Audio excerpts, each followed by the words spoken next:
अधिक संख्या हम ये आपकी कृपा पे नहीं है कि आप कहिएगा कि 3 लोग मिट्टी देंगे।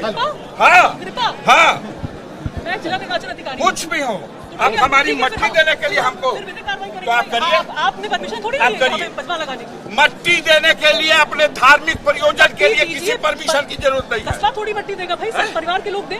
कस्बा नहीं, जहाँ के भी कोई मट्टी देना चाहेगा वो देगा। परमिशन लेते आप? क्या आपने परमिशन ली है इसकी कोई परमिशन दुनिया में कोई नहीं लेता। क्यों नहीं लेता? नहीं लेगा। सुना आपने, ये है डीएम साहब गाजीपुर की। आप सभी को मैं बताने की कोशिश करूं तो ये अब बताएंगी कि किसको कितनी मिट्टी देनी है, किसको कितनी मिट्टी नहीं देगी और कौन परिवार का सदस्य देगा कि नहीं देगा। नमस्कार दोस्तों, मेरा नाम है मनीष कुमार।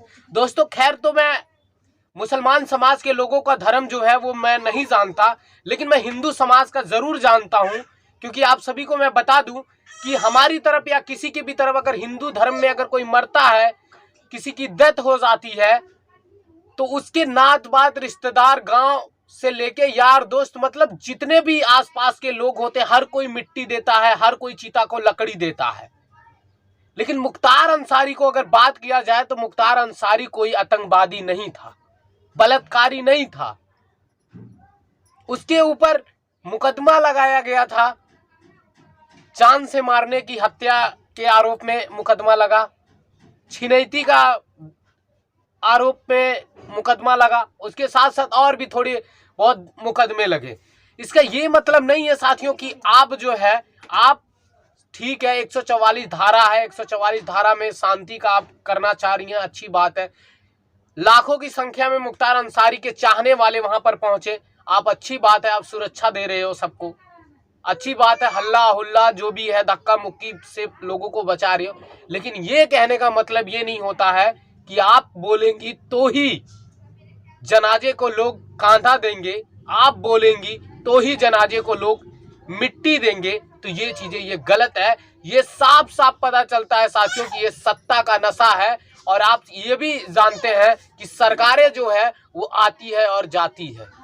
अगर मुख्तार अंसारी अगर अपराधी था, इधर से जाके देखो, सबको पता कि मुख्तार अंसारी डॉन था, अगर एक डॉन था, वो अपराधी था, बदमाश था, तो कल जो लाखों की संख्या में उसके चाहने वाले दिखे, तो कहीं ना कहीं साथियों मुख्तार अंसारी ने कोई मोहब्बत और कोई प्यार वो कमाया था, कोई अच्छा कर्म किया था, तो ही उसके चाहने वाले लोग वहां पर पहुंच गए थे। गिर जाएगी। क्या डीएम साहब जो जिस तरीके से बता रही हैं कि सिर्फ परिवार के लोग मिट्टी दें, अगर 144 धारा लागू है, चुनाव का माहौल है, अगर कोई भाजपा का वहां पर रैली निकालता है, तो क्या डीएम साहब उसको रोकेंगी?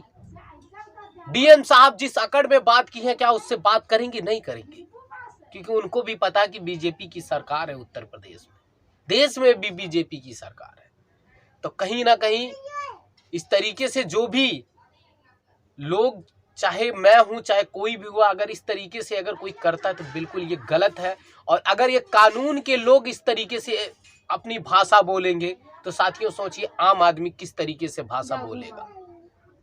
अच्छी बात है, आपने वहां पे सुरक्षा, कड़ी सुरक्षा में थे और शांति का आपने एकदम शांति से जो भी होना था सब चीज शांति से हुआ। आपने बहुत अच्छा काम किया, इसके लिए तो मैं सैल्यूट करूंगा आपको। लेकिन ये कोई भाषा नहीं होती है कि आप बोल दें कि आपने परमिशन लिया है मिट्टी डालने के लिए, चिता पे लकड़ी डालने के लिए। ये किसी के धर्म और किसी के जाति से और कहीं से भी परमिशन नहीं लिया जाता मैडम।